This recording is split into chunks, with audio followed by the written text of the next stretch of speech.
এই যে, আবার কি বস্তু রে বাবা? আগে তো কখনো দেখিনি। দেখতে তো খুব অদ্ভুত লাগছে, ঝকঝক করছে, কিন্তু ভয়ও লাগছে একটু। এটা কি কোনো আশ্চর্য জিনিস, দেবতার আশীর্বাদ, নাকি কোনো বিপদ? এই শুনছো, তোমরা বিশ্বাসই করবে না, জঙ্গলে এক অদ্ভুত গোল চকচকে জিনিস পাওয়া গেছে। সবাই ওটার চারপাশে ভিড় করছে। চকচকে জিনিস? তাহলে নিশ্চয়ই ভীষণ মূল্যবান কিছু। চলো, নিজের চোখে না দেখলে বিশ্বাস হচ্ছে না।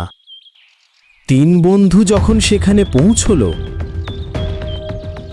দেখলে, একদম চকচক করছে আর একেবারে নিঃশব্দ হয়ে আছে।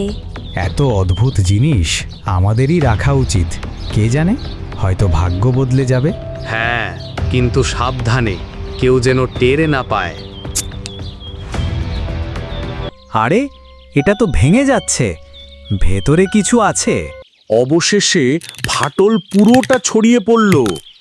ভেতর থেকে উঁকি দিল দুটি উজ্জ্বল চোখ। ধীরে ধীরে ভেঙে বেরিয়ে এলো এক নতুন প্রাণী। আজ থেকে তুইও আমাদের বন্ধু। কি মজার চমক দিলি আমাদের!